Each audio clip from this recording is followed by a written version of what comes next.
Mulai Selamat aja Irma. pagi, salam sejahtera untuk kita semua. Terima kasih kepada Ibu Hervita selaku Kepala Sekolah Golden Baby School Cakung, Jakarta.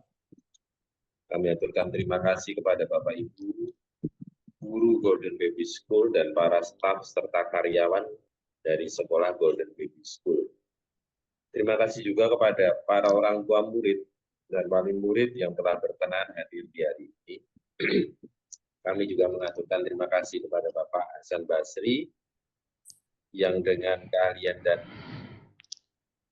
perhatiannya telah mencurahkan tenaga serta pikiran demi tumbuh kembangnya peserta didik sesuai dengan kodrat alaminya. Atas anugerah Tuhan telah terselenggara dengan baik pengambilan sampel yang kemudian dilanjutkan dengan penyajian hasil analisa pada tanggal 14 pada 14 peserta didik di Golden Baby School pada hari Sabtu 29 September 2024 di Golden Baby School Jakarta Timur. Berdasarkan dari laporan tadi, maka pada hari ini akan disampaikan pembahasan hasil analisa oleh Bapak. Demi kelancaran waktu, demi kelancaran, maka waktu dan tempat kami aturkan kepada Pak Hasan. Silakan Pak Hasan dan sajikan pembahasan dari hasil analisa kemarin. Oke, selamat pagi. Langsung saja, nggih. Oke.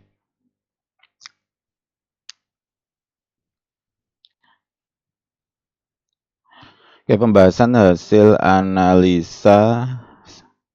Oh, ini AFTA ya, yang dari bentar. Isinya sama. Jadi yang pertama itu di sini ada premium. Itu premium artinya paketnya ya. Untuk GPS kemarin dapat premium semua. Kemudian di sini ada ilustrasi pola. Kedengaran nggih? Kedengeran Pak. Nggih, siap, nggih. Saya biar agak santai.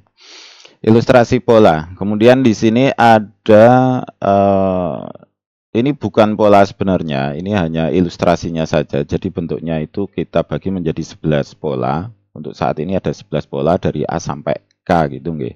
Terus kemudian maaf saya dari Magelang, Jawa Tengah, jadi pakai nggih gitu. Nah, kemudian ini hanya sebagai ilustrasi saja. Dan sebenarnya apakah nanti bisa dikembangkan ke lebih dari 11 pola, itu bisa sampai ke 33 nanti, namun untuk hasil-hasil yang akan berikutnya, karena memang datanya belum ada. Kemudian berikutnya, cara membaca tabel analisa. Nah, hasil analisa ini itu terdiri dari dua hasil, yaitu hasil kualitatif di sini dan hasil kuantitatif. Nah, ini yang sering jadi pertanyaan ya. Hasil kuantitatif dan hasil kualitatif ini berbeda perhitungan. Jadi misalkan seperti ini ya yang di bawah. Nah, hasil visual 3D itu sangat menonjol, padahal angkanya cuma 123. Kemudian di sini logika matematika menonjol padahal di 126. Kemudian di sini musikal sedang, padahal angkanya 127. Jadi kan ada perbedaan angka ya ini ya. Misal angka di sini itu berbeda perhitungan dengan sangat menonjol yang ada di sini. Sangat menonjol itu hasil kualitatif, kemudian di 130 itu hasil kuantitatif, itu berbeda perhitungan. Jadi biasanya pertanyaan, lah ini 127 kok sedang, kemudian 123 kok sangat menonjol. Kan jadi aneh gitu ya. Padahal ini sebenarnya kita menampilkan dua tabel yang dijadikan satu. Jadi tidak ada hubungannya antara angka dan sangat menonjol nggih. Jadi di sini berbeda perhitungan. Jadi antara sedang dengan 127 itu berbeda perhitungan. Nah, hasil kualitatif adalah hasil yang bisa hasil kuantitatif nggih. Hasil kuantitatif itu adalah hasil yang bisa dibandingkan dengan orang lain. Sedangkan hasil kualitatif itu hasil untuk dirinya sendiri. Keluarnya ada 3, sedang, menonjol, dan sangat menonjol. Jadi misalkan seperti ini.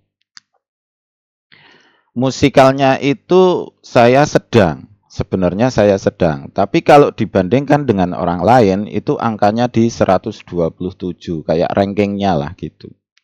Jadi hasil musikalnya itu saya sedang. Kalau untuk diri saya sendiri itu saya cuma di level sedang. Tapi ketika nanti dibandingkan dengan orang lain itu berada di angka 127.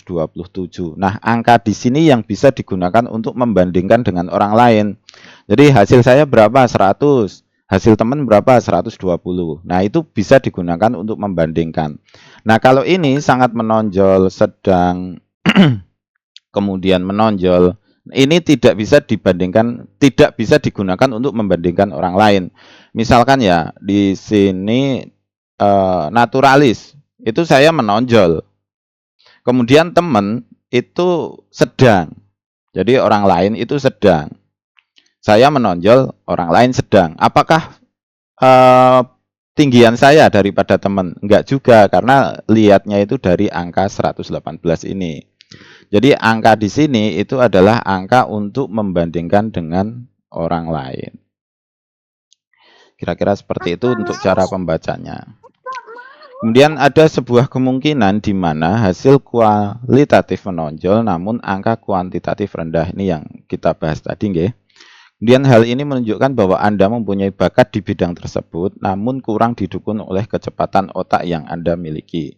Jadi angka-angka di sini itu menunjukkan kecepatan otaknya atau frekuensinya. Misalkan di sini nggih. Imajinasinya itu sangat menonjol. Imajinasinya berarti untuk bakatnya itu bagus. Namun kecepatan otaknya itu di 123. Ini angka kecepatannya. Kemudian motorik halus itu di sini juga sangat menonjol ya. Ketekunan itu sedang, tapi kecepatan otaknya di 127. Nah, angka-angka ini 127, 100 itu rata-ratanya berapa? Umumnya berapa kan gitu. Nah, umumnya itu di 100. Jadi kalau lebih dari 100, misal 105 aja, misal kok di sini tadi ketemunya 100 ini ya. 112 gitu ya, 105 gitu aja, misalnya pola abstrak ini 105, itu sudah lebih dari rata-rata manusia. Jadi rata-ratanya itu di 100. Kalau lebih dari 100 itu udah wah gitu ya. Lebih dari 100 itu udah wah. Kalau kurang dari 100 misalnya 90 sampai 100 itu di bawah rata-rata sedikit. Di bawah rata-rata sedikit. Jadi kalau nanti kok misal kok dapatnya itu 105, 110, 108 itu udah di atas rata-rata. Artinya itu udah bagus, udah bagus. Nah, kalau nanti dapatnya itu lebih dari 115 kayak di sini ini kan EQ di 125 ya. Angkanya di 130. Nah, kalau ini contohnya kok ketinggian ya. Kalau angkanya kok itu di atas 115, biasanya orangnya malah lebih ke freak ya, lebih ke aneh karena terlalu pinter, tidak sesuai dengan usianya. Jadi kan kadang kita lihat anak TK, tapi cara berpikirnya udah kayak anak kelas 3 SD. Ada anak SD, tapi cara berpikirnya seperti anak SMP. Anak SMP berpikirnya udah kayak anak kuliah. Jadi kecepatan itu biasanya karena kecepatan otaknya terlalu cepat, terlalu tinggi. Jadi kalau ini di 125 ke atas, itu biasanya kita udah bingung cara mengasuhnya. Beneran, udah bingung cara pengasuhannya itu udah bingung. Karena apa? Karena dia itu nggak sesuai dengan umurnya.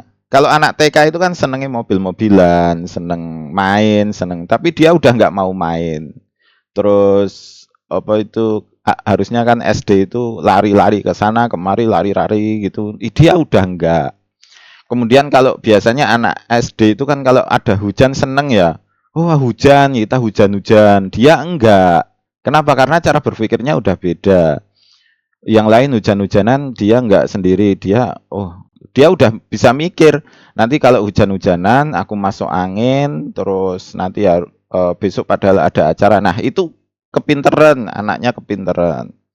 Nah, anak yang kepinteran, pola asuhnya juga harus mengikuti apa dia itu ya, mengikuti pinternya dia, itu yang susahnya nanti di situ.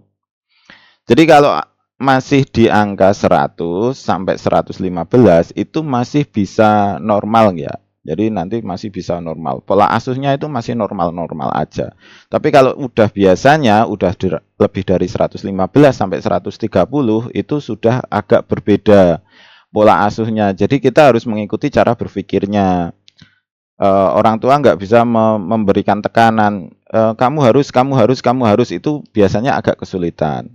Kamu harus. Jadi kalau nanti angkanya di 115 lebih, biasanya dikasih sebab akibat. Nanti kalau kamu hujan-hujanan, terus masuk angin nanti nggak sekolah beberapa hari, kayak gitu. Jadi diberikan sebab akibat. Diberikan apa ya, penjelasan secara mendetil seperti anak besar itu. Jadi memang nanti karena ini masih umum ya, jadi penjelasannya juga umum. Jadi penjelasannya juga umum. Jadi nanti membuat kesimpulan sendiri-sendiri di angka ini ada di berapa gitu. Oke, berikutnya kita masuk ke dominasi otak. Kalau perbedaan, ini halaman 3 nggih. Perbedaan itu kurang dari 5%,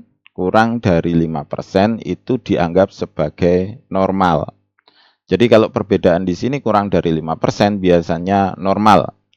Normal itu maksudnya tidak perlu perlakuan khusus dalam pengasuhan. Jadi pengasuhannya itu ya seperti anak biasa aja lah gitu. Jadi kalau sesuai aja, standar aja gitu biasanya normal. Nah, kalau misal kok perbedaan itu lebih dari 5%, maka kita lihat ini yang besar yang mana. Kalau otak kiri, ini yang besar yang otak kiri ya.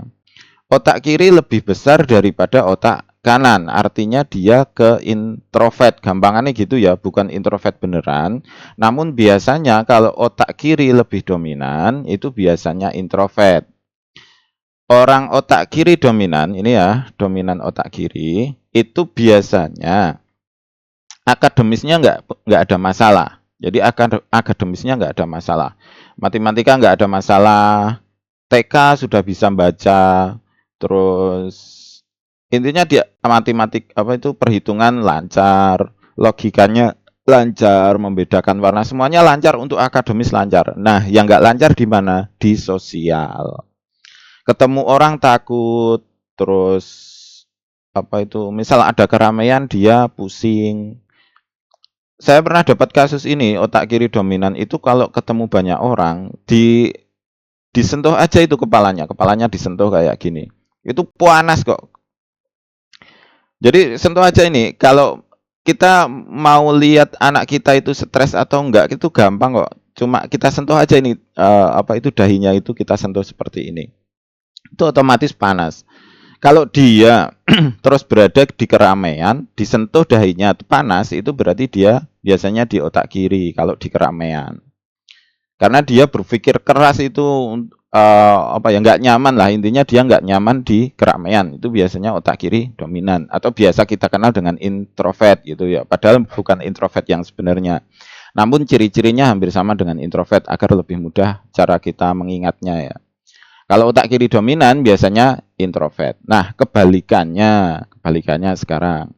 Kalau otak kanannya yang dominan.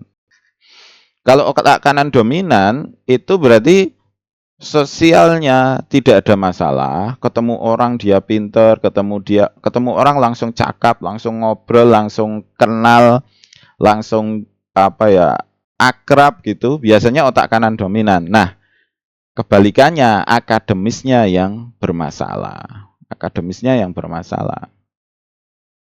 Jadi matematikanya misal kalau anak SD itu biasanya kalau sampai ke pembagian porogapit gitu ya, kalau di SD sampai ke pembagian 2 angka gitu biasanya udah kesulitan. Apalagi nanti masuk ke pengfaktoran. Biasanya otak kanan ini sudah nggak nyonggah gitu. Nggak nyonggah. Kalau masih perkalian, masih apa itu penambahan, pengurangan itu nggak ada masalah biasanya. Nah, nanti di kelas 3 ketika pembagian dua angka sampai ke pemfaktoran matematika itu kelihatan yang otak kanannya dominan. Itu sudah susah untuk sudah sulit untuk mengikuti ekstrovert. Jadi anggap aja kalau otak kanannya itu dominan ekstrovert, anggapan ya ini anggapan. Kalau otak kanan itu dominan ekstrovert, kalau otak kiri dominan itu introvert. Nah, apakah bisa sembuh? Pertanyaannya kan di situ. Apakah ini nanti bisa disembuhkan? Bisa. Kalau otak kiri keseimbang, jadi yang aman itu kan seimbang ya, perbedaan kurang dari 5% ini. Kalau otak kiri yang dominan untuk bisa ke kanan itu lebih mudah daripada otak kanan nanti keseimbang. Karena otak kiri yang dominan biasanya kan karena nggak ada teman aja. Jadi dia nggak ada teman. Jadi kalau dia nanti kayak ada dapat teman, sohib atau bestie gitu ya, dapat bestie 1 orang 2 orang aja lah gitu, nggak usah banyak-banyak. Otak kiri dominan yang dapat teman 1 orang atau 2 orang dia akan berubah jadi seimbang. Nah, kebalikannya kalau otak kanan yang dominan dia harus dia mau dikembalikan ke normal, apakah bisa-bisa, namun itu butuh waktu yang panjang. Kenapa? Karena otak kanan itu cara berpikirnya cuma di sosial. Jadi pengen ketemu siapa, pengen ketemu siapa, pengen ketemu siapa. Oh, dia itu modelnya orang seperti apa, cara bergaul saya bagusnya seperti apa, cara ngomong sama orang itu seperti apa, itu otak kanan. Jadi pengennya dalam otaknya itu cuma pergi-pergi main sama teman-teman gitu. Jadi di otak yang dominan otak kanan itu, yang dipikirkan dominan otak kanan itu main, pergi, jalan-jalan sama teman-teman gitu, ketemu sama orang, itu yang dipikirkan otak kanan. Nah, untuk mengembalikan dia ke seimbang seperti apa gitu kan? Ya, itu artinya kan kita harus memaksa dia untuk belajar di jam-jam tertentu saja. Misal biasanya ya kecenderungan otak kanan ya, kasus-kasus yang pernah saya temukan, dia pulang sekolah, makan, langsung pergi lagi. Nanti pulang sore, makan, habis makan, pergi lagi. Pulang jam 8 malam gitu. Itu enggak harus anak besar ya, anak kecil-kecil kelas 1, kelas 2 SD udah kayak gitu. Nah, ini yang harus pelan-pelan nggih, pelan-pelan. Jadi orang otak kanan terus dipaksa pulang sekolah kamu nggak boleh keluar, nggak boleh main sama temen, langsung harus belajar. Dia stres nanti. Dia stres. Jadi pelan-pelan. Misalkan kan dia pulang sekolah, itu biasanya makan langsung keluar, biarin aja dulu keluar, biarin aja dulu keluar. Nanti kan maghrib dia pulang. Nah, setelah maghrib, baru habis maghrib besok nggak boleh keluar ya gitu. Nanti kita belajar bareng. Jadi belajar ditungguin itu, kalau nggak ditungguin nggak bisa. Karena otaknya memang nggak mau berpikir, orang dominan otak kanan itu nggak mau berpikir hal-hal detail. Jadi masalahnya itu, masalah besarnya itu di situ. Dia males berpikir, bukannya nggak bisa nggih, bukannya nggak bisa. Jadi dia cuma males berpikir, bukan nggak bisa, tapi cuma males berpikir. Nah, kita orang tua itu harus menghilangkan malesnya itu. Sebenarnya cuma itu. Nanti ketika malesnya udah mulai diam, otaknya itu terbuka, mau memikirkan hal-hal detail, maka akan kembali normal gitu ya. Perbedaan itu akan jadi normal. Nah, kalau orang tua sekarang, misalkan orang tua kayak saya gitu, terus ya jenengan-jenengan ya orang tua. Bagusnya di otak kiri, otak kanan, atau seimbang gitu kan. Tergantung pekerjaannya. Jadi kalau orang tua itu nggak harus diseimbang. Apakah seimbang itu bagus banget? Enggak. Saya sendiri ketika nanti jadi seimbang, saya jadikan ke otak kiri. Jadi saya mending jadi otak kiri daripada ke seimbang. Dan itu apakah bisa dibuat? Bisa. Kita nggak pernah keluar rumah aja, terus kita cuma kerja, terus itu langsung jadi otak kiri. Berubah dengan sendirinya otak kiri jadi introvert. Kemudian kalau orang tua itu tergantung pekerjaannya. Kalau saya kan diproduksi ya, diproduksi otomatis lebih menguntungkan jika jadi otak kiri karena produksinya jadi cepat. Karena saya nggak perlu banyak keluar rumah, nggak habisin waktu sama teman-teman gitu. Ya memang ada teman, tapi kan nggak terlalu banyak. Kalau otak kanan itu temannya banyak banget.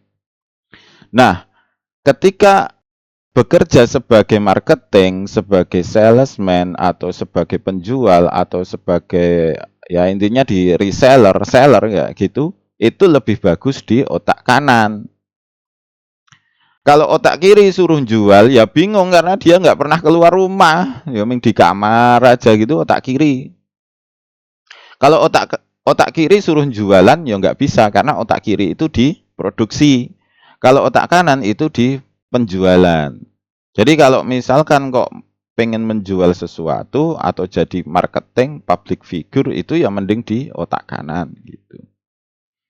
Nah, kelemahan otak kiri saya sendiri otak kiri kalau ngomong seperti ini itu butuh tenaga yang sangat besar sekali.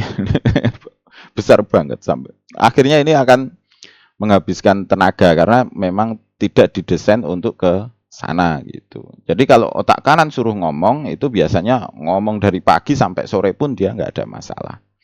Nah, kelemahan dari sini. Jadi intinya kalau ini misalkan orang tua itu bagusnya di otak kiri atau otak kanan tergantung pekerjaannya ya. Nah, kalau anak-anak atau siswa gitu lebih baik diseimbang karena masih ke. Tapi kalau mau ngoyak itu apa ya? Mau nyari akademis dia pinter juara gitu, mending di otak kiri. Itu biasanya ini juaranya banyak, juara akademis ya.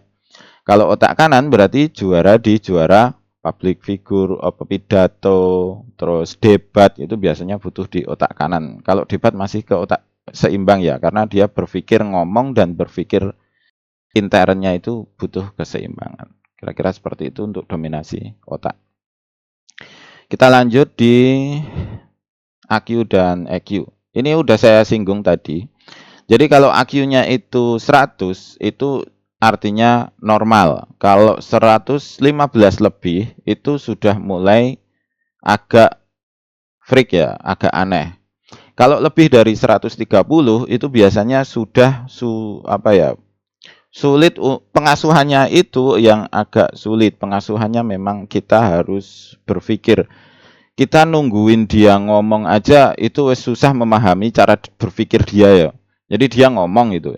Tadi malam itu saya dapat itu. Tadi malam saya dapat. Jadi anak SD kelas 3 ya, kelas 3 atau kelas 4. Dia ngomongnya itu bahasa Inggris all gitu loh. Jadi dia bahasa Indonesianya itu nggak ada. Padahal hidup di Magelang loh. Itu hidup di Magelang. Itu dia all bahasa Inggris pakai bahasa Inggris. Kemudian cara berpikirnya itu melompat-lompat gitu. Jadi kalau udah di 130 lebih biasanya punya cara berpikirnya itu berbeda. Kita memahami anak itu aja itu wes kesulitan kok. Kita memahami anak itu biasanya udah kesulitan. Apalagi kok untuk mengarahkan gitu loh.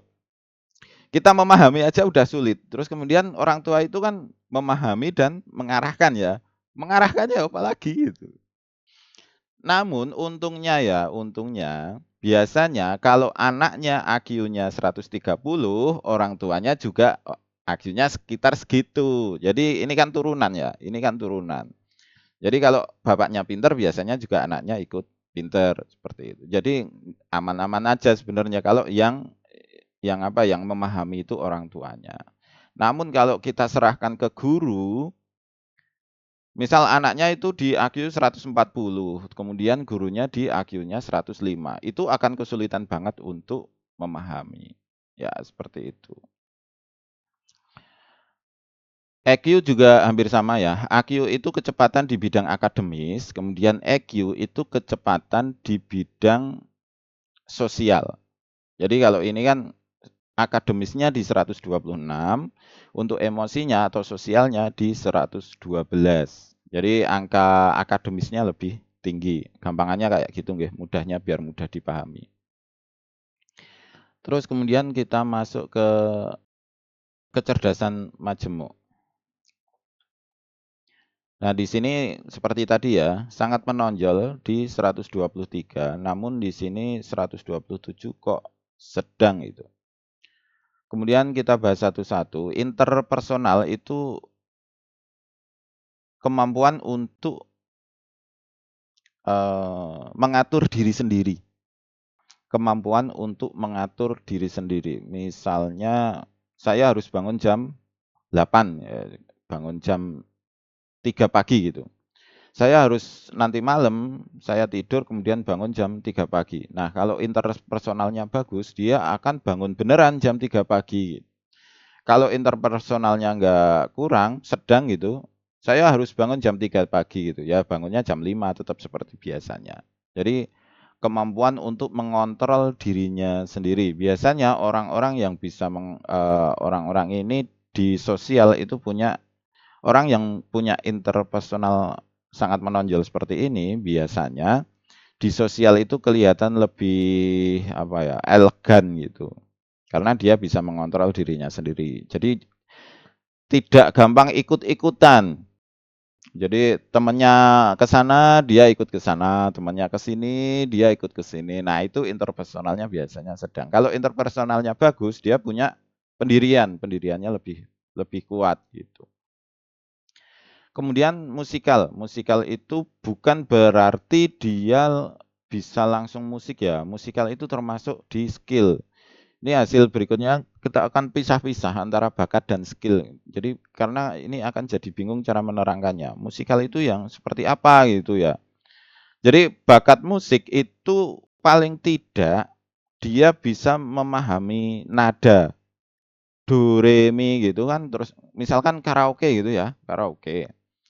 Orang yang punya bakat musik itu bisa memasuki nada yang sama dengan iramanya, ya, seperti itu aja. Jadi minimal seperti itu.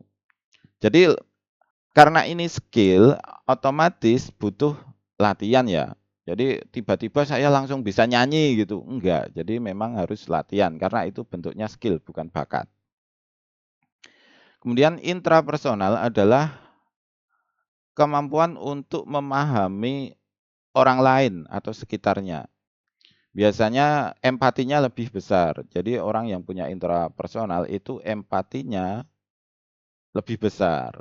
Empati. Empati itu memahami orang lain. Jadi ketika ya memahamilah. Ketika teman yang kesulitan dia bantu gitu. Nah, namun ketika ini digabung ya, intrapersonal kemudian interpersonalnya itu menonjol semua. Interpersonalnya itu sangat menonjol, kemudian intrapersonalnya juga sangat menonjol. Ketika itu digabung, dia jadi logis. Dia jadi logis. Empati yang punya logika. Misalnya ada pengemis. Kan kalau cuma intrapersonalnya yang menonjol toh, itu ada pengemis. Ya udah kita beri aja lah. Itu berapa? Yang penting kita beri 2.000 atau berapa. Nah, kalau intrapersonalnya tinggi, karena dia punya kontrol diri, maka dia bisa lihat, oh pengemis itu beneran pengemis atau enggak. Dilihat dari apa itu perawakannya, oh itu masih muda, masih bisa kerja kayak gitu. Jadi otomatis dia akan bisa empati yang punya logika ini bukan pengemis kayak gitu. Walaupun itu semuanya akan seperti itu ketika didatengin tiap hari ya. Kemudian logika matematika, ini juga bukan berarti langsung bisa matematikanya sangat pinter, karena matematika itu juga skill. Sekarang sepinter-pinternya orang matematika belum pernah lihat pemfaktoran, belum pernah melihat persamaan garis, belum pernah melihat integral, turunan, itu belum pernah lihat, tetap aja nggak bisa ya, tetap aja nggak bisa. Jadi logika matematika yang paling cepat dipahami dia ya logika tentang bagaimana penambahan, pengurangan, itu ya seperti itu. Jadi logika yang masih sederhana. Kemudian kalau logika yang lebih tinggi, silogisme dan seterusnya, itu tetap aja harus belajar. Kira-kira seperti itu nggih. Bahasa itu adalah kemampuan untuk bisa membuat kalimat yang mudah dipahami orang. Jadi adalah kemampuan untuk bisa membuat kalimat yang dipahami orang. Biasanya ini di marketing ya. Marketing itu butuh bahasa. Jadi kalau marketing nggak punya bakat bahasa, apa yang dia tulis itu biasanya nggak mudah dipahami. Jadi intinya dia bisa menulis kalimat atau membuat sebuah kalimat yang dapat dipahami orang. Dapat lebih hal yang sulit itu bisa menjadi terlihat mudah gitu. Ya mudah dipahami lah kayak gitu. Visual 3D itu patung ya. Jadi bagaimana membuat patung. Nah, kok cuma patung? Sekarang visual 3D itu lagi bagus-bagusnya karena orang yang bisa membuat visual 3D itu bisa membuat game. Jadi saya sendiri itu nggak punya visual 3D. Kemudian saya membuat game 3D. Yo nggak bisa, bingung otaknya nggak kuat. Nah, itu antara terrain ya. Terrain itu alamnya, alam dalam game. Kemudian kita kan ngasih player itu.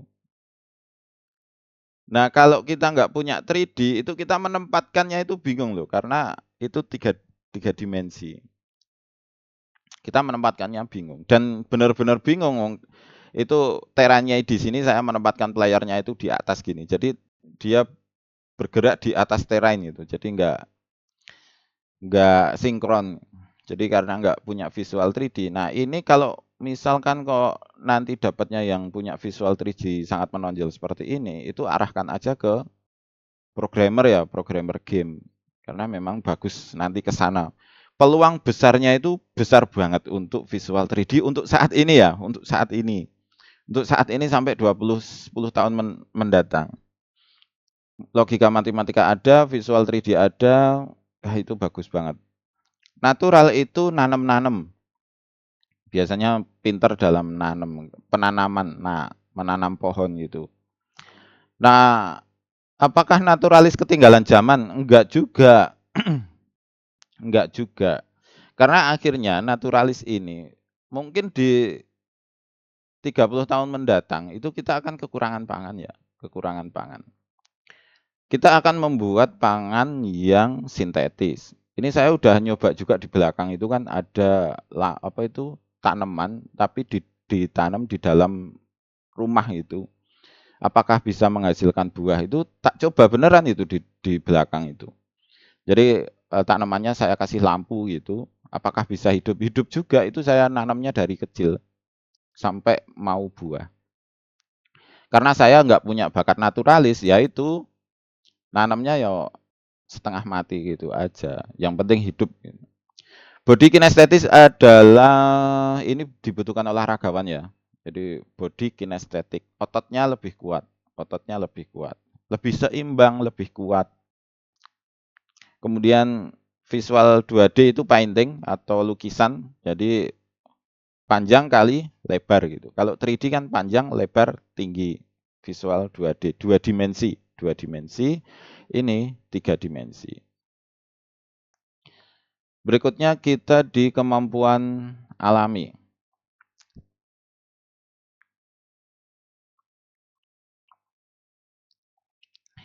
Ini enggak urut ya. Jadi urutannya itu mengikuti yang besar paling tinggi itu paling atas. Jadi hasilnya beda-beda. Motorik halus nggak harus di paling tinggi karena ini pokoknya mengikuti disot mengikuti kuantitatifnya. Motorik halus itu pengendalian otot kecil. Otot kecil itu berada di mana? Di mimik wajah. Jadi kalau punya motorik halusnya bagus, biasanya mimiknya bagus. Pas seneng kelihatan seneng gitu. Pas susah kelihatan susah gitu. Kaget aja jadi lucu loh. Wah gitu, jadi lucu. Saya nggak ada, jadi bang nggak lucu orangnya. Terus tangan. Biasanya orang yang punya motorik halusnya tinggi itu tulisannya lebih bagus. Paling nggak coretannya lebih bagus. Buat kurung kurawal saja ya. Karena saya itu nggak bisa, kurung kurawal sing kanan itu saya bisa, nutupnya nggak bisa. Udah tak coba ya, Udah tak coba banyak kali tetap aja nggak bisa. Buat gmail.com gitu aja. A-nya itu nggak bisa. A-nya itu nggak bisa. Jadi itu kalau Anda kok bisa buat kurung kurawal yang bagus, itu biasanya motorik halusnya sudah lumayan. Paling tidak itu gitu ya. Kemudian pemahaman itu memahami dalam pembacaan buku biasanya lebih cepat. Jadi kalau baca buku dia lebih cepat paham. Pemahaman yang di sini artinya pemahaman dalam membaca. Jadi cepat paham ketika membaca sesuatu. Kemudian kreativitas, besarin aja ya. Kreativitas itu ya kreatif ya, idenya banyak. Intinya idenya banyak. Idenya banyak.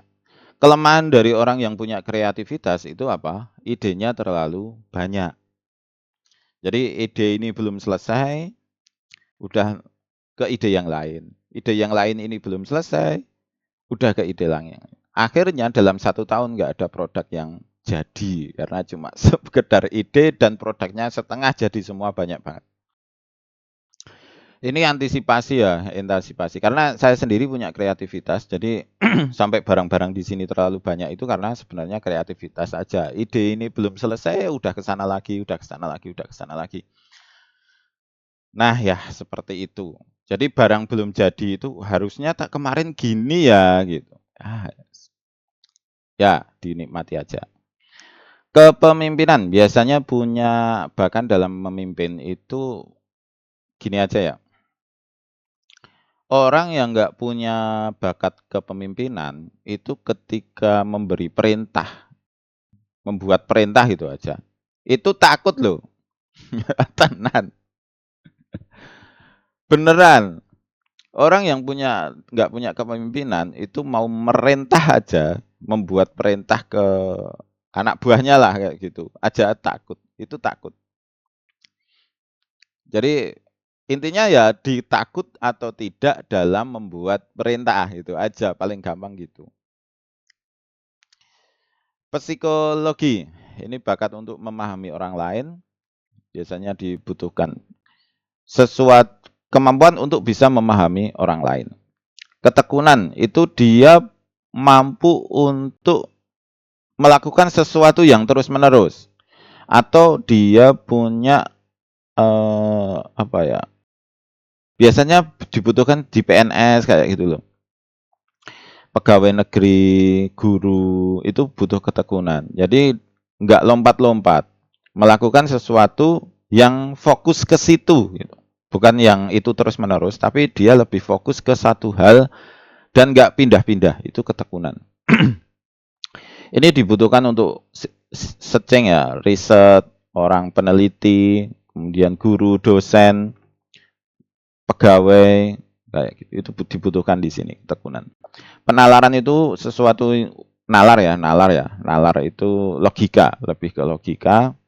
Pengendalian diri itu lebih ke hampir sama seperti introvert tadi, memahami diri sendiri kemudian bisa mengendalikan diri sendiri.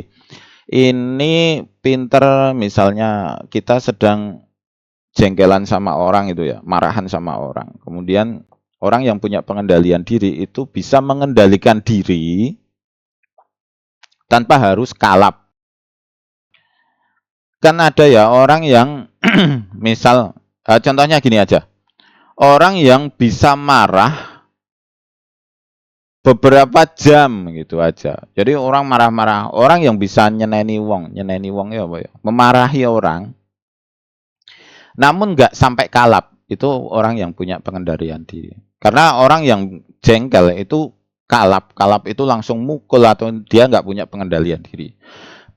Jadi orang yang nyeneni wong gampang nyeneni wong. Kelihatan pemarah, orang yang kelihatan pemarah itu dikit-dikit marah. Itu belum tentu orang yang tidak bisa mengendalikan diri. Malahan dia adalah orang yang bisa mengendalikan diri. Kenapa? Karena dia nggak kalap. Dia nggak kalap. Orang yang nggak bisa mengendalikan diri itu ya kalap. Kalau marah sama orang itu mukul kayak gitu, itu kalap. Jadi udah udah tidak bisa mengendalikan dirinya sendiri langsung udah kalap. Itu nggak bisa. Jadi orang yang bisa pengendalian dirinya bagus itu bukan berarti orang yang nggak suka marah gitu. Malah kebanyakan dapatnya orang yang suka marah gitu. Dia bisa mengendalikan amarahnya, dia bisa mengeluarkan amarahnya dikit-dikit gitu. Kalau orang yang nggak ada, kalau ini kan sedang kayak gini, ini kalap. Kalau jengkel udah keluar semua sampai dia tidak bisa mengendalikan dirinya. Biasanya banyak diem dulu lama gitu. Kalau udah marah udah. Kemudian mengelola angka itu hampir sama seperti matematika, tapi fokus di aritmatikanya ya, aritmatikanya. Jadi matematika itu kan ada beberapa dibagi ya, ada logika, ada aritmatika, ada trigonometri itu apa? Yang sudut-sudut kayak gitu. Terus dibagi lagi ke yang integral turunan itu. Jadi ada 4 cabang. Jadi ini di aritmatikanya. Kemudian analisa ukur itu analisa yang bersifat ukuran. Jadi dimensi ya. Panjang, lebar. Ya. Oh ini ada rumah. Kira-kira ukurannya 3 meter, 4 meter, 5 meter kayak gitu. Kemudian akademisi hampir sama ke ketekunan. Jadi dia orang yang bisa belajar terus-menerus. Orang yang bisa belajar terus-menerus. Biasanya dibutuhkan di dosen, dokter, perawat, apalagi yang butuh belajar terus-menerus kayak gitu. Biasanya di dosen ya, dosen, guru, itu akademisi. Kemandirian adalah orang yang bisa melakukan semuanya sendirian. Bukan berarti dia tidak bisa bekerja sama, namun ketika dia sendirian, itu tetap bisa. Karena ada orang yang nggak punya kemandirian ya. Jadi apa-apa harus sama orang lain, apa-apa harus sama orang lain, itu ada. Kalau kemandiriannya bagus biasanya lumayan. Kemudian konsep seni itu baru konsepnya. Jadi konsep seni saya menonjol, kok saya nggak bisa gambar, itu baru konsepnya. Jadi menggambar, ini ya, menggambar ya. Menggambar itu butuh tadi apa? Motorik halus. Jadi coretannya bagus. Butuh apa lagi? Kreativitas. Karena dalam otaknya butuh ide-ide. Butuh apa lagi kira-kira? Dalam menggambar. Butuh konsep seni. Kemudian butuh lagi imajinasi. Jadi kumpulan dari imajinasi, konsep seni, motorik halus, kreativitas itu baru dapat menggambar. Jadi menggambar itu skill ya, skill yang dipadukan dari banyak bakat. Itu hampir sama seperti menyanyi. Menyanyi itu juga butuh banyak bakat. Jadi bakat kreativitas, bakat pengendalian diri itu masuknya ke pitch control nanti. Kemudian bakat apa itu nada, bakat nada itu musikal tadi. Kemudian bakat keberanian itu belum keluar ya di sini, berani atau enggak. Kemudian berikutnya di analisa seni, hampir sama dengan konsep seni, ini di analisanya. Jadi dalam menggambar ya butuh ini juga, ya analisa seni, imajinasi, konsep seni, dan seterusnya. Kemudian motorik kasar itu pengendalian otot besar. Otot besar itu otot mana? Bicep, tricep yang ada di tangan, kemudian otot besar yang ada di kaki. Jadi ini hampir ke keseimbangan dan otot besar, kayak binaraga gitu.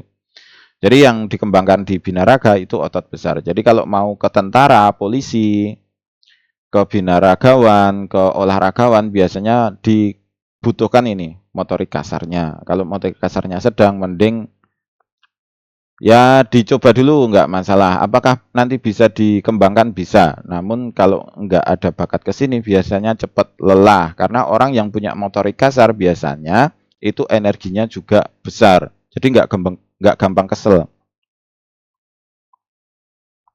Nggak gampang lelah. Orang yang punya motorik kasar besar itu biasanya nggak gampang lelah. Kalau anak Anda kok usil terus nggak kesel-kesel, muter-muter, nah nggak apa-apa karena itu memang energinya sangat besar. Walaupun stres ya, saya nggak ngomong itu gampang ya, walaupun tetap aja pusing. Pola abstrak. Pola abstrak itu memahami pola yang kadang kita kan lihat lukisan, iki aslinya lukisan opo gitu ya. Lukisannya itu enggak begitu jelas gitu. Nah, itu biasanya pola abstrak. Yang bisa memahami hanya orang yang pola abstraknya menonjol aja. Saya enggak ada, jadi enggak paham. Kalau ada lukisan yang aneh gitu, ya udah wis enggak paham. Itu yang bisa memahami memang orang-orang tertentu saja yang punya pola abstrak menonjol. Berikutnya sebenarnya ini ada ininya ya, ada keterangannya di sini. Silahkan nanti sebenarnya bisa dibaca sendiri. Kemudian kita masuk ke tipe belajar ya. Tipe belajar ada 5, biasanya kan cuma 2. Ini di sini ada 5, visual, audio, kinestetik. Ada 2 tambahan yaitu thinker dan imaginator. Visual udah terkenal ya. Visual itu membaca atau menulis. Jadi orang yang punya visual itu biasanya banyak diemnya, kemudian banyak nulisnya, itu visual. Orang audio itu mendengar dan berbicara. Jadi orang yang ngomong terus, orang yang mendengarkan dan berbicara itu audio. Kinestetik itu gerakan dan sentuhan. Jadi ketika orang ini biasanya masuknya ke olahraga. Nah, yang jadi masalah ketika hanya punya kinestetik aja, kemudian di kelas gurunya menerangkan tentang kubus, tentang balok gitu. Kubus itu kalau orang kinestetik ya dia harus menyentuh itu kubusnya. Jadi kenapa kok di TK kemudian di kelas 1 SD itu dibutuhkan alat peraga banyak? Ini loh kubus, ini loh segitiga, ini loh bola gitu, karena tidak semua itu bisa memahami kubus di dalam otaknya gitu. Nah, yang bisa memahami, oh ini kubus itu punya sisi yang sama, itu hanya bisa dipahami oleh imajinator saja. Jadi gurunya ngomong, kemudian ini kubus punya sisi yang sama panjang, bentuknya kotak gitu. Jadi persegi yang semua sisinya berbentuk persegi. Nah, yang bisa mengimajinasikan di dalam otaknya itu hanya di orang imajinator saja. Visual nggak bisa, audio nggak bisa, kinestetik nggak bisa, thinker nggak bisa. Jadi ketika guru bahas kubus tanpa alat peraga ya, tanpa alat peraga, yang paham cuma orang imajinator. Yang lain nggak ada yang paham. Nah, kemudian thinker ini bukan imajinasi ya. Thinker itu menggabung-gabungkan. Orang thinker itu pemikir. Thinker itu pemikir. Dia menggabung-gabungkan kasus. Kasus 1, 2, 3, 4. Kemudian baru membuat kesimpulan. Itu orang thinker. Imajinator mengimajinasikan. Jadi ini dilihat ya. Anak saya itu tipe belajarnya apa gitu kan. Kalau visual dia berarti menggambar, menulis,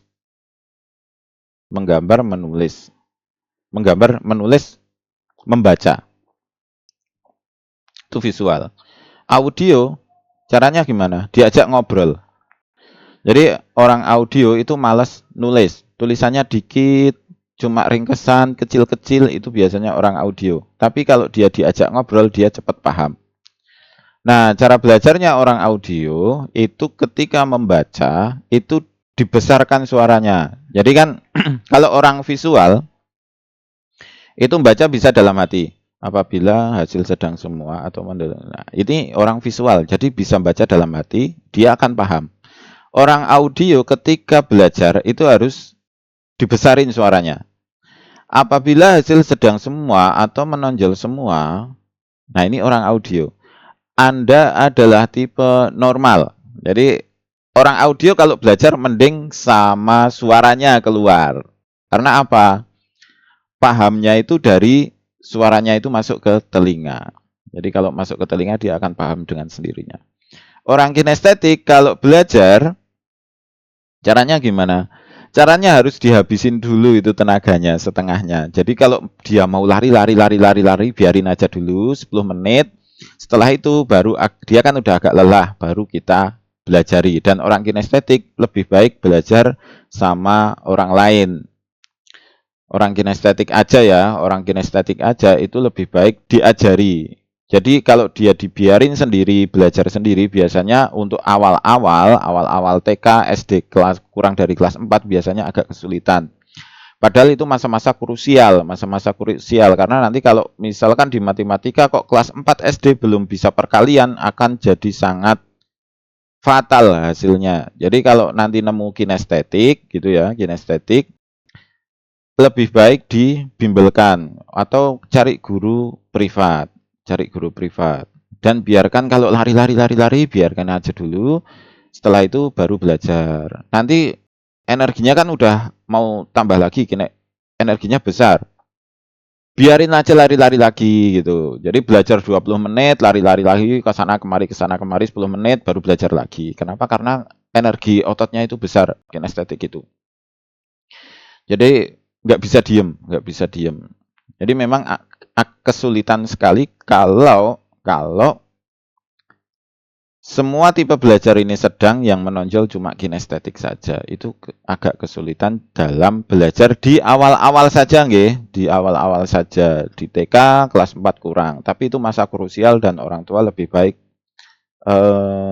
perhatiin itu. Guru privat atau apa itu penting banget untuk anak kinestetik di masa awal. Jangan sampai nanti kelas 4 SD belum bisa perkalian, fatal itu nanti. Karena dia nggak bisa mengikuti terus sampai SMA, sampai kuliah pun nanti akan keterusan. Karena di Indonesia kan itu kan masih mengikuti sistem seperti itu, walaupun kurikulum merdeka gitu ya.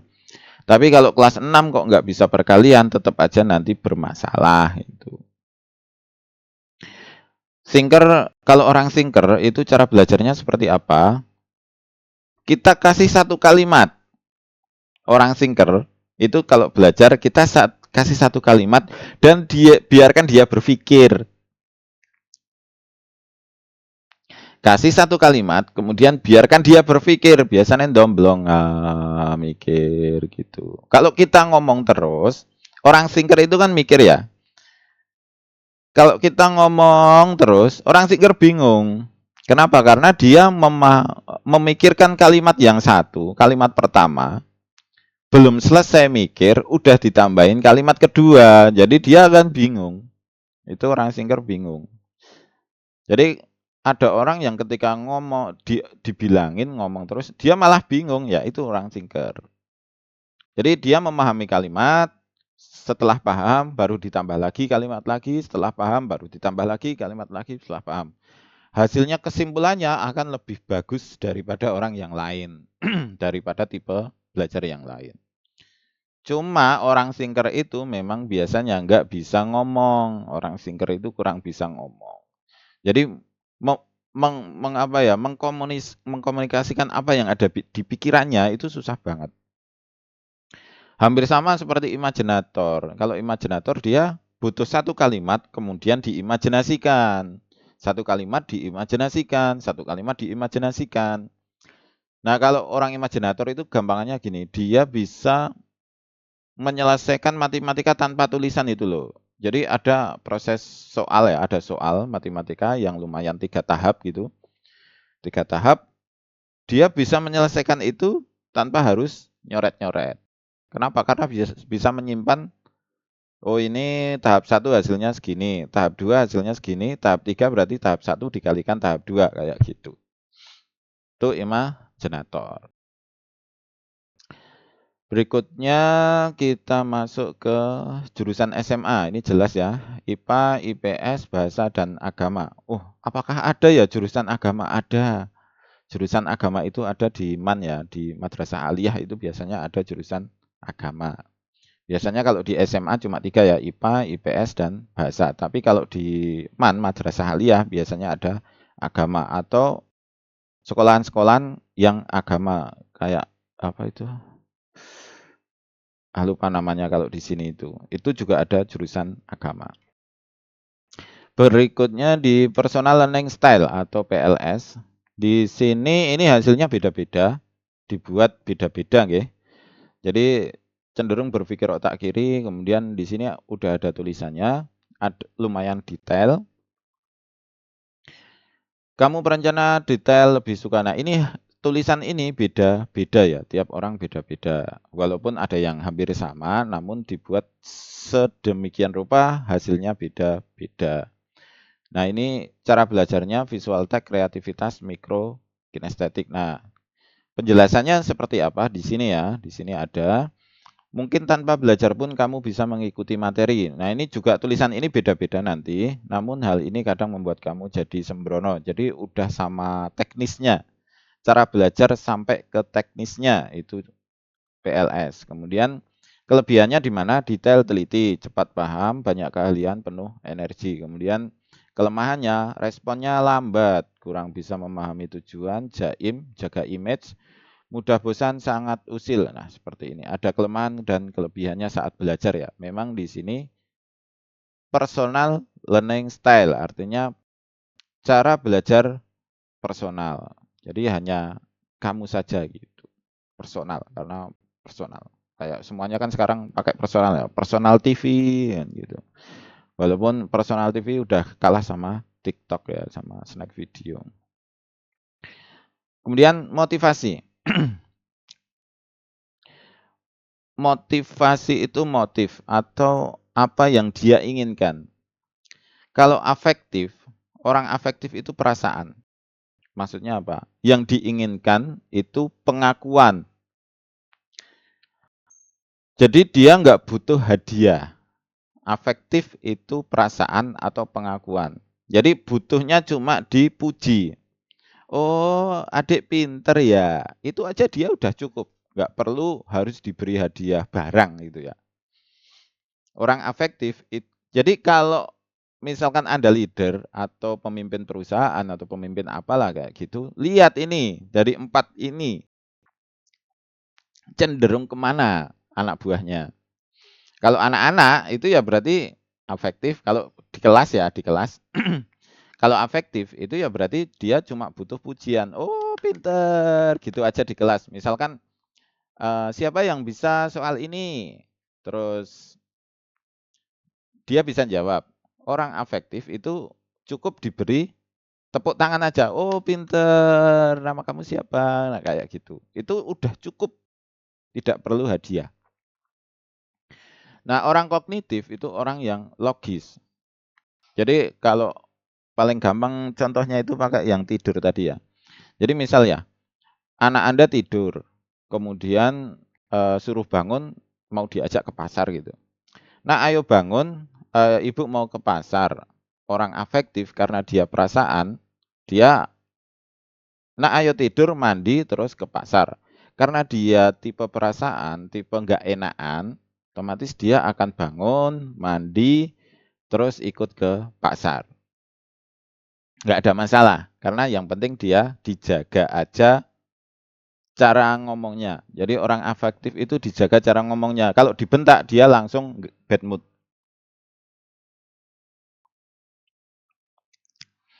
Kalau misal kok mendapati ya, hasil analisa ini afektifnya itu 100%, mohon dijaga nada bicaranya. Nada bicaranya itu dijaga benar. Karena sekali kebentak, atau sekali dia bad mood, udah selesai itu nggak mau ngapa-ngapain. Diem aja. Beneran itu. Kalau dia udah bad mood, karena dia mood ya, jadi basically atau basicnya itu mood gitu. Kalau dia nggak mood, udah selesai itu. Nggak mau ngapa-ngapain. Jadi kalau orang afektif, itu paling mudah sebenarnya. Mood, perasaan. Jadi intinya dia butuh reward berupa pengakuan. Orang kognitif itu ke logika.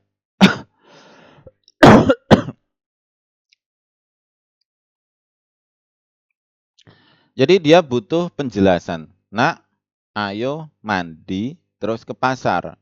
Lah kenapa harus mandi? Wong ke pasar aja kok. Nanti kan pasar becek. Ketemu banyak orang, kesenggol-senggol orang. Nanti sampai rumah bau lagi gitu kan. Kotor lagi. Nah, itu diberi penjelasan, harus ada penjelasan kalau orang kognitif, anak kognitif. Oh, nggak stabil ya? Kok hilang? Kalau anak kognitif itu nanti kok hilang? Masih kedengeran Pak, Oh ya, siap.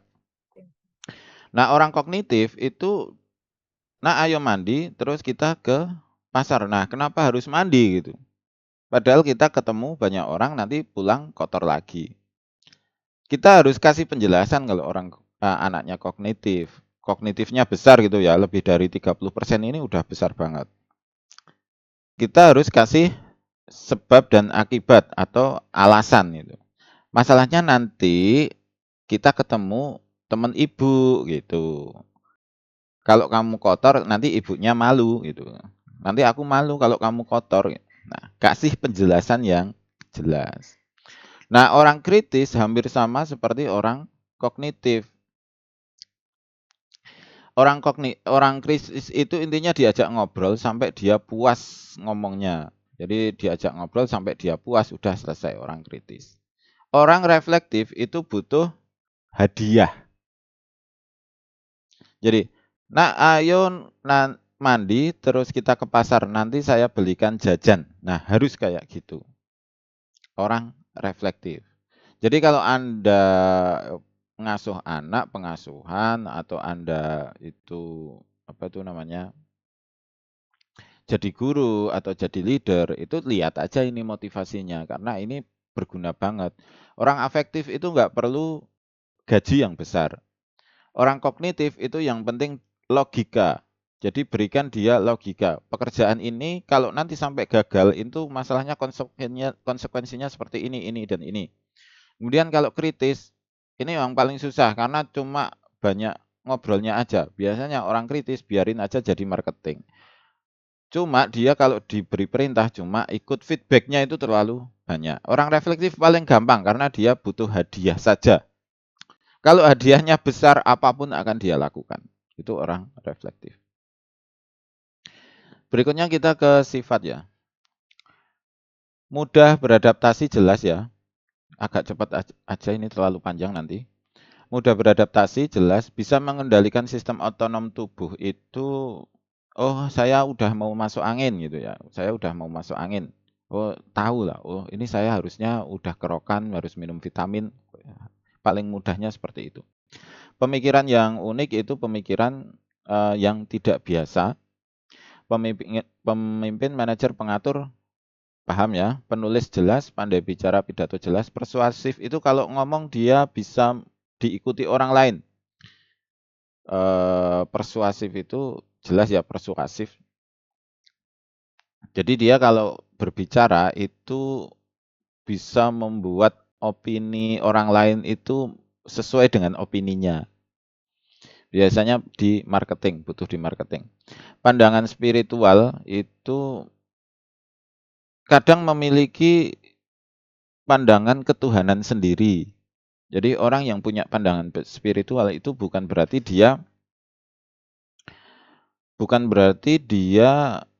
agamanya bagus, itu enggak. Jadi orang yang punya pandangan spiritual kadang malah mempunyai dogma sendiri atau agama sendiri gitu. Jadi enggak mengikuti apa yang sudah ada.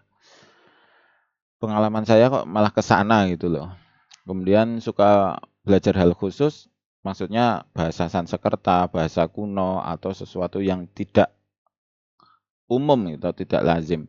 Sangat kritis jelas, susah dibohongi jelas, suka menyelidiki jelas ya, ini kepo ya. Pemikiran baru jelas, hampir sama seperti kreativitas atau pemikiran yang unik, tapi kalau ini benar-benar baru dan kadang di luar aturan.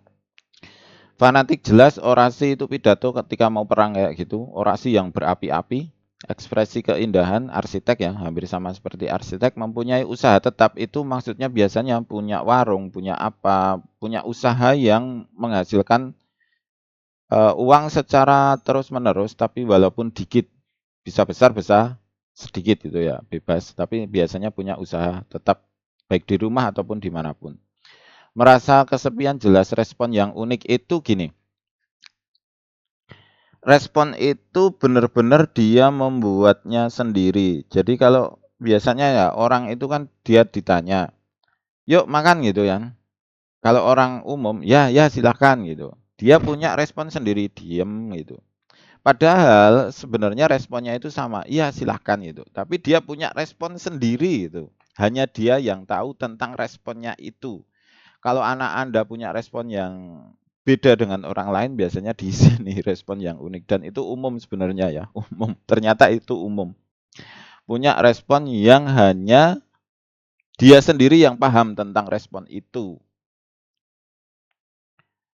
Ramah dan sungkan jelas, diktator otoriter jelas, kemauan kuat, kalau pengen harus.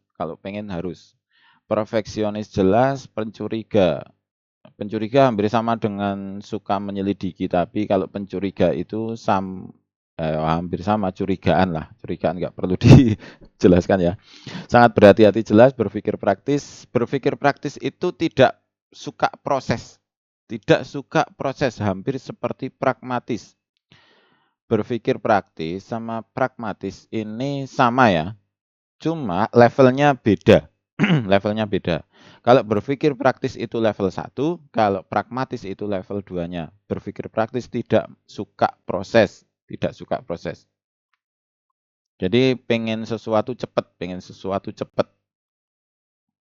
Kemudian mendominasi, menolak masa depan. Mendominasi jelas ya, menolak masa depan jelas. Sulit mengendalikan nafsu. Sulit mengendalikan nafsu jelas ya. Kadang kalap. Ini contoh paling bagus itu kalap ini. Sulit mengendalikan nafsu. Labil hampir sama, kalap juga. Keras kepala. Keras kepala itu ya jelas keras kepala. Kalau ada dibilangin ngeyel. Tidak suka perubahan jelas, ambisius jelas. Kurang percaya diri jelas. Fobia ini biasanya cuma di masa kecil. Jadi takut akan sesuatu tapi nggak sampai besar, biasanya udah hilang. Sebenarnya di sini ada keterangannya juga.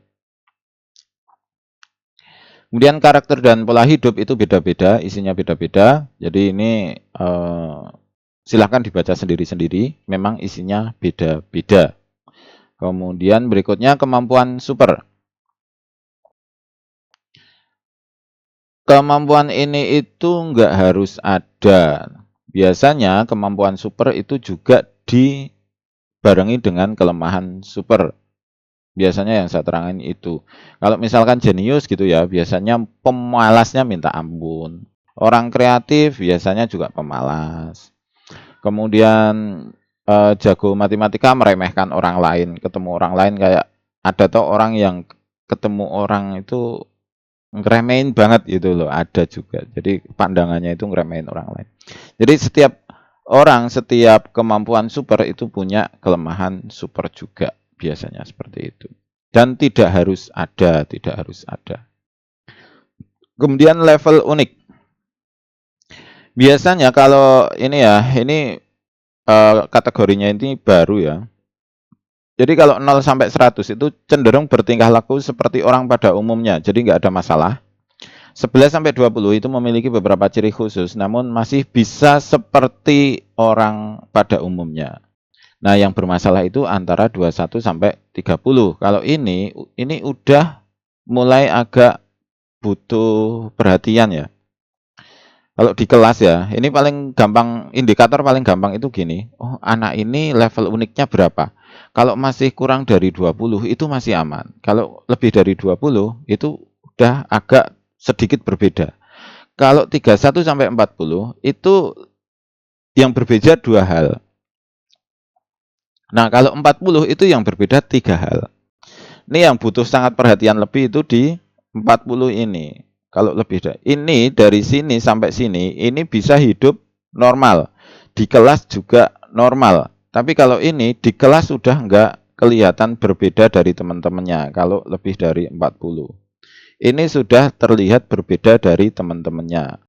Walaupun ini juga iya, namun ini tetap masih bisa bergabung kalau 31 sampai 40. Ini masih bisa gabung sama teman-temannya, masih bisa aman gitu, aman, masih aman. Tapi kalau ini biasanya sudah nggak bisa gabung sama teman-temannya, karena udah berbeda. Jadi kalau ini kan levelnya 59, otomatis ini punya masalah. Namun apakah ini bagus atau jelek gitu ya? Jadi jangan semuanya kelihatan yang berbeda itu dianggap jelek. Intinya ketika sesuatu yang berbeda itu jangan dianggap jelek, karena sesuatu yang unik itu akan lebih hebat pada waktunya. Cuma dia harus menemukan lubang yang tepat itu ya. Kadang butuh kondisi yang tepat untuk bisa jadi wow gitu, bisa jadi wah. Dan orang-orang besar biasanya punya level unik yang tinggi. Biasanya ya, tapi ya enggak semuanya. Kemudian ada gaya kerja dan gaya komunikasi. Gaya kerja itu dia bekerja di mana? Gaya kerja itu dia bekerja di mana? Pembangun itu bisnis startup ya, jadi membangun usaha baru. Pengambil kesimpulan itu di penasehatnya. Wakil, sekretaris, bendahara itu di sini. Pelaku itu yang melakukan SOP. Jadi orang teknisnya, orang lapangannya. Komunikator itu orang yang membuat proposal, yang membuat kalimat-kalimat, yang membuat flyer. Deal maker itu orang salesnya, yang membuat deal ini terjual. Pedagang itu yang jaga tokonya atau pegawai kantornya, itu pedagang. Pencipta itu di kreativitasnya, kreatornya, atau di itu apa, divisi apa namanya? Yang divisi ide-ide itu loh, divisi yang ada banyak ide. Divisi ide lah. Kemudian gaya komunikasi. Kinestetik sentuh. Sentuhan ya, kinestetik yang nyentuh-nyentuh. Apa itu? Biasanya kalau ngomong dia sambil nyentuh kita, itu biasanya butuh kinestetik sentuh. Kinestetik body itu cara komunikasinya itu dalam bentuk tarian kayak gitu. Kinestetik sentuh biasanya komunikasinya dalam bentuk tulisan, auditory, hampir sama seperti nanti visual tag ya.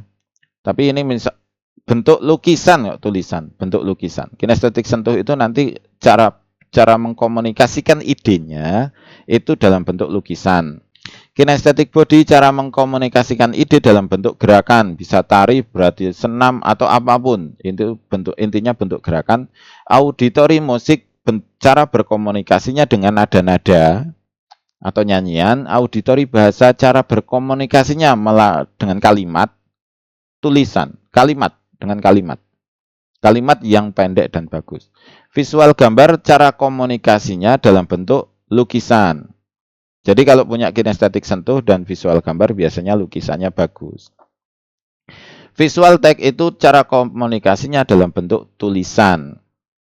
Kalau ini kalimat, ini tulisan. Jadi kalau punya dua ya, auditory bahasa dan visual kalimat, visual tag biasanya bisa membuat cerpen kayak gitu. Berikutnya, jurusan dan pekerjaan.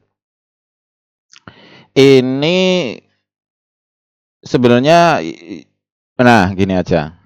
Berat mana antara kualitatif dan kuantitatif? Berat yang kualitatifnya. Kenapa? Karena dia lebih nyaman. Misalkan kita milih ya. Di sini 134, kemudian di sini psikologi di 127. Pilih mana antara pendidikan luar biasa sama jadi psikolog? Lebih bagus ikut yang jadi psikolog karena di sini cocok. Cocok itu nyaman. Jadi kualitatif itu nyaman. Halo recording bentar. Kualitatif itu nyaman dan tidak. Jadi angka di sini itu cuma di kecepatannya aja. Jadi cepat bisa atau enggak. Tapi nyaman dan tidak itu berada di kualitatif ini. Nyaman dan tidak itu berada di kualitatif ini. Jadi intinya kalau mengambil pekerjaan, this meeting is being recorded. Okay, got it. kualitatif ini itu nyaman. Jadi kalau milih pekerjaan, lihatnya jangan di kuantitatif, tapi di kualitatifnya saja. Misalnya pendidikan, oh ini sangat cocok, berarti saya ke sini aja. Terus melihat kira-kira di masa depan itu terpakai enggak gitu ya. Misalnya di sini tentang, nah kalau ini e-commerce gitu kan, punya ini masa depannya masih bagus karena kesananya itu masih tetap dipakai gitu ya. Ini lebih baik ke sini. Oh, ini cocok. Nah, ini manajemen sumber daya pertanian agrobisnis. Ini besok akan jos gitu ya. Besok akan jadi pekerjaan yang sangat menjanjikan. Itu ke sini aja, ini cocok. Walaupun saya misalkan saya pengen ambil yang lebih keren gitu. Misalnya nah ini matematika statistik. Ini angkanya 126. Ini keren ini. Arsitek ini angkanya 126. Keren. Lebih bagus daripada angkanya di sini 124 e-commerce misalnya di agrobisnis ini ya cuma 124. Nah, ketika dia itu belajar memang cepetan di sini. Cepet, dia matematika statistiknya pinter cepet. Cuma dia nanti kurang nyaman karena ini nyaman. Level nyaman itu di sini. Level nyaman karena nyaman itu akhirnya penting banget saat bekerja ya. Nyaman itu penting banget.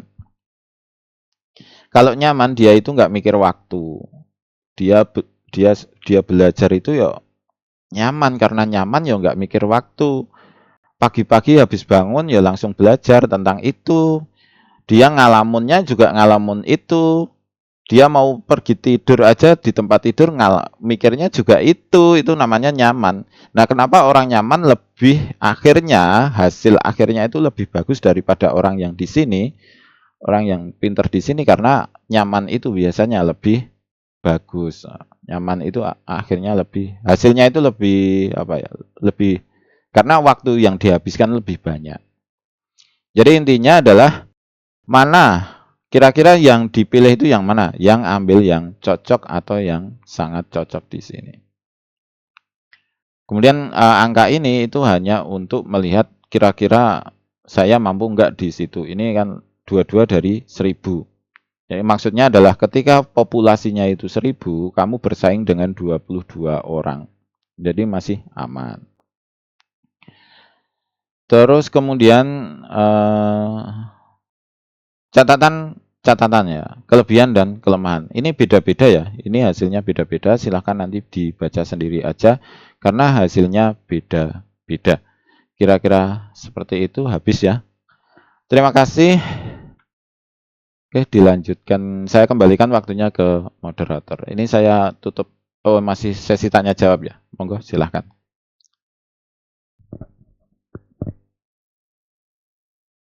Share screen-nya saya tutup ya. Caranya tutup ya. Terima kasih Pak Hasan atas penjelasannya. Dipersilakan bagi Bapak Ibu, wali murid maupun Bapak Ibu sendiri jika ada pertanyaan yang berkenaan laporan ini.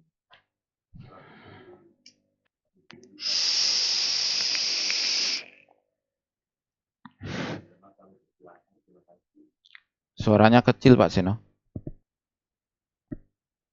Kurang besar ya. Nggih.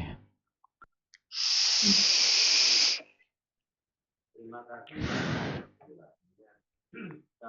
Kesempatan untuk bertanya kami bisa bagi Bapak Ibu orang tua murid. Jika ada hal-hal yang ingin ditanyakan berkenaan dengan hasil laporan kemarin, dapat disampaikan langsung kepada Bapak. Silakan Bapak Ibu atau dari Bapak Ibu sendiri.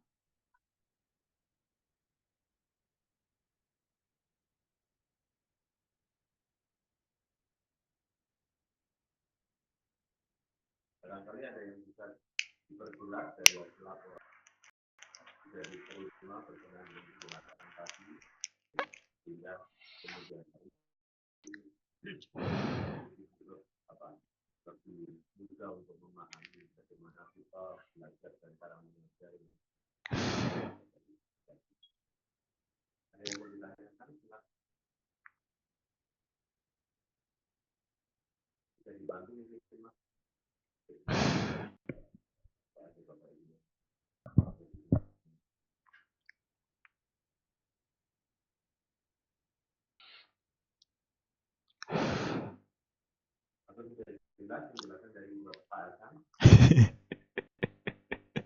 wis do kesel.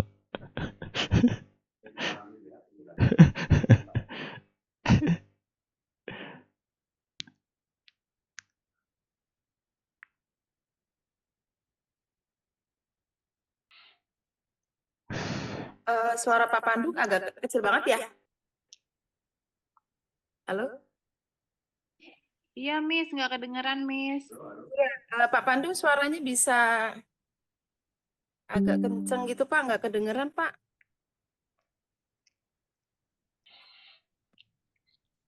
Pak Pandu, ini udah sesi tanya jawab ya? Halo? Halo, kedengaran suara saya? Iya, iya, dengar itu, Pak. Baru jelas. Oh iya. Jadi penjelasan Pak Hasan tadi, dibuka ruang tanya jawab, barangkali ada yang mau perdalam dari hasil laporan yang sudah diterima dari Bapak Ibu kalian ataupun dari Bapak Ibu guru yang berkenaan dengan hasil laporan, Iya, silakan Mami, Papi. pembahasan hasil laporan hari ini. Kalau ada yang mau ditanya dari hasil masing-masing anaknya, bisa ditanyakan di sesi ini ya.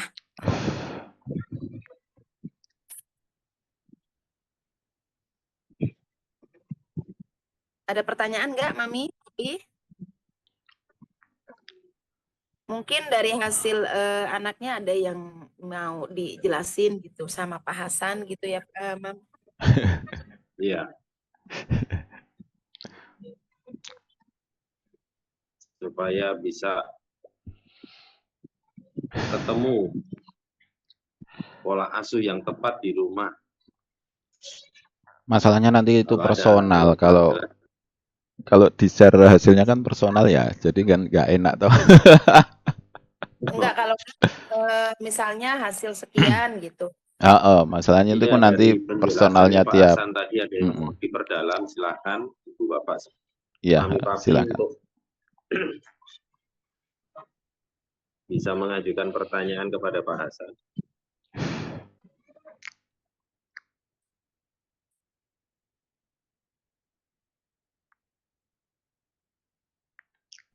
Halo, saya Ibu Ria, boleh tanya? Iya, Iya, silakan. silakan, Mam.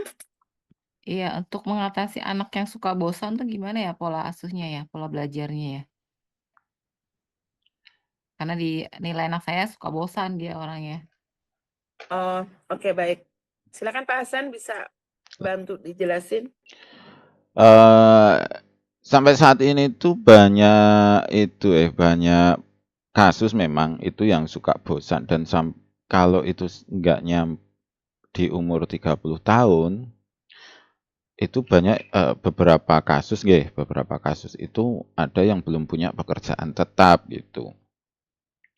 Nah, cara ngatasinya gimana gitu ya? Ini agak sulit karena dia bosan itu gawan bayi, kalau orang Jawa bilang itu gawan bayi atau bakat. Dan memang susah sekali untuk fokus di satu hal.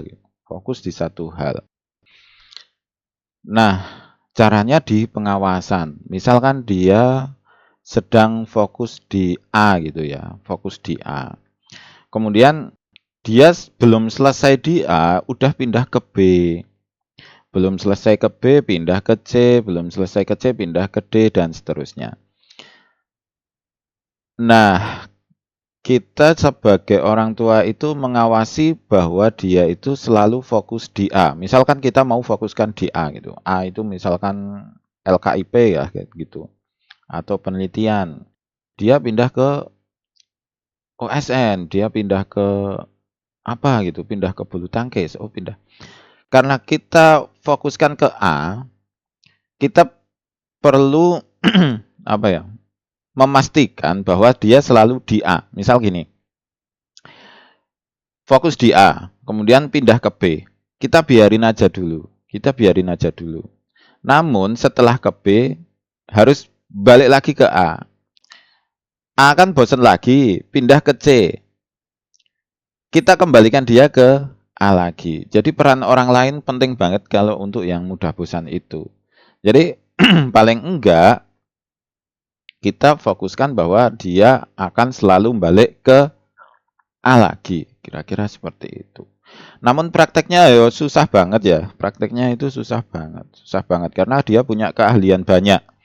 Biasanya orang yang mudah bosan itu pinter dan punya keahlian banyak kalau belajar cepet. Intinya dia meremehkan ilmunya gitu. Dia meremehkan ilmunya karena dia cepet bisa gitu. Saya enggak,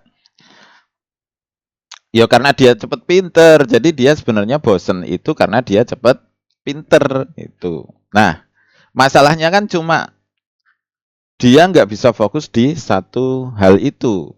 Dia satu hal itu nggak bisa fokus. Kemudian karena dia cepat bisa, misalkan belajar sesuatu, terus agak bisa, itu nggak. Kalau orang lain itu butuh 2 hari, 3 hari, dia mungkin cuma butuh beberapa jam gitu, langsung bisa.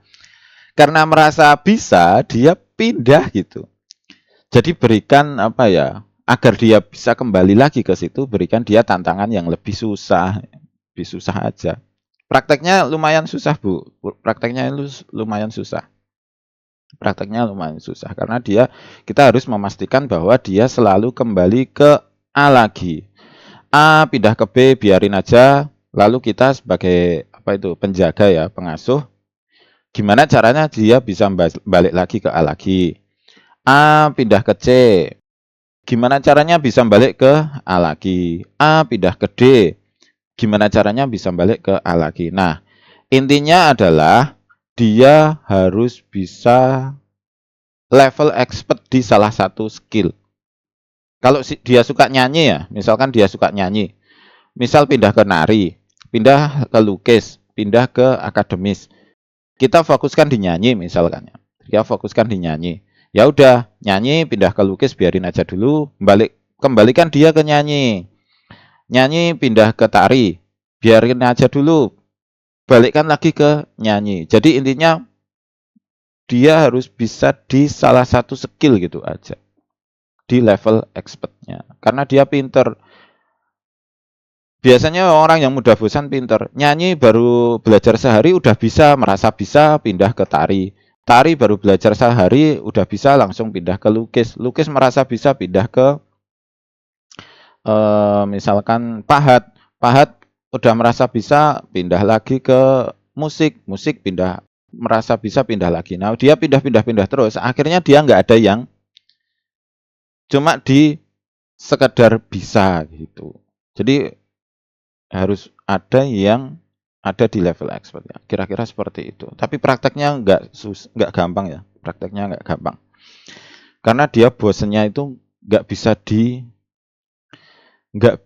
ditahan gitu loh. Bosennya itu nggak bisa ditahan. Dia sendiri nggak bisa nahan. Kira-kira seperti itu nggih. Ada lagi? Baik, Pak. Iya, memang ciri-cirinya persis banget yang Mas sebutin tadi tuh, Pak. Oh, pinter. Cuma ya itu bosen. Bosenan itu bener. Seneng gitu ya, Pak. Ya, menghafal cepat. Cuma kalau saya Apa-apa itu cepet gitu. beralih ke halaman berikutnya, pengennya cepat-cepat selesai. Pengennya ganti gitu. Karena betul. dia pinter gitu. Biasanya pinter. Iya. Cuma ya itu kita memastikan dia punya satu skill yang Minimal benar-benar satu skill ya, Pak ya. iya, karena dia modal nanti di umur 30 tahun. Iya, saya takutnya gitu. Heeh. Ada kadang juga sih Pak orang yang seperti itu malah dia nggak Akhir kerja jadi bingung gitu. bener. Akhirnya dia nggak Gitu, bisa. Pak. Bener. Karena dia pinternya terlalu umum semua gitu. Nggih, kayak gitu. Iya, baik. Terima kasih Bapak. Siap. Oke, terima kasih. Ada lagi Mami atau Papi lain yang mau tanya lagi? Saya Miss. Oke, Mami siapa nih? Mami Davin. Oke, silakan Mami Davin. Ya Pak, tadi kan yang di tabel kemampuan alami, kalau kualitatif itu kan kemampuannya tadi ada yang menonjol, sedang, sangat menonjol gitu kan. Kalau kuantitatif itu kan kayak kapasitas angka di dalam otaknya. Tadi saya lihat di tabel Bapak kan ada yang anaknya misal menggambar, dia menonjol, tapi kuantitatifnya cuma misal 113 gitu. Tapi kalau misalkan anaknya, kuantitatifnya di 127, tapi kualitatifnya sedang itu, berarti apakah, kemampuan otaknya sebenarnya bisa, tapi kualitatifnya, sedang, seperti itu, Pak? Kal kualitatif ya, yang Mhm. menonjol, sangat menonjol itu di nyaman dan tidak. Oh, heeh. Terus angka itu di cepet atau enggak, memahami itu. Mhm. Misal misal matematika ya paling gampang ya.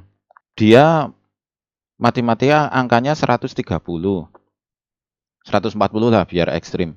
140. Tapi di sedang. Dia cepet, ngitung cepet, memahami cepet, bisanya cepet. Tapi karena dia nggak nyaman ya, otomatis karena nggak nyaman ya dia belajar matematika saat belajar matematika aja gitu.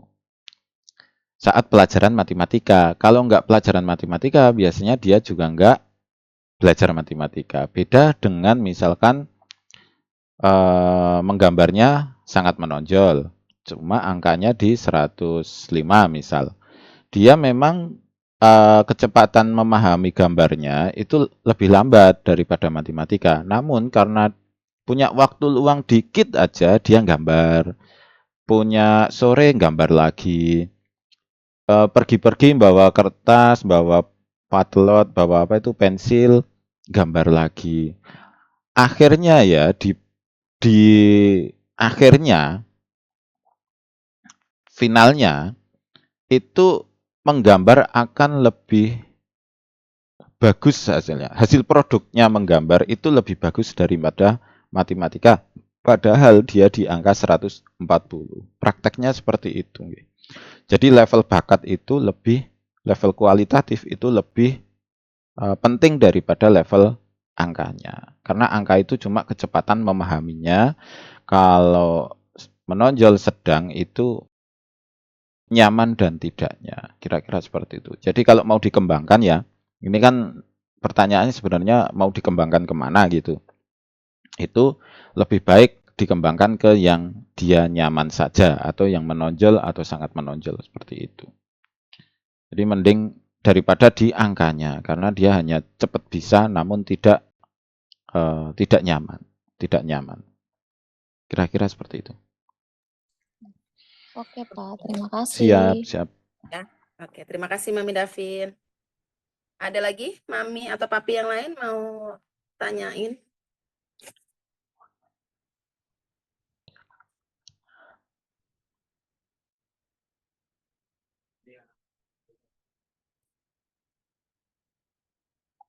Sudah tidak ada atau masih ada? Sepertinya sudah ini. Udah Oke, kelelahan baik. kan tadi kepanjangan. Iya. Tapi kalau nggak panjang, nanti pertanyaannya banyak. Iya. Iya. Kalau memang sudah tidak ada, silakan Pak Hasan atau Pak Bagus nggih. Halo Pak Bagus. Pak Pandu? Pak Pandu atau Tepatkah? Pak Bagus toh? Pak Seno. Pak Seno. Sudah nggak ada pertanyaan lagi, sudah cukup, dirasa Oke. cukup ya. Berarti sudah ada pertanyaan ya?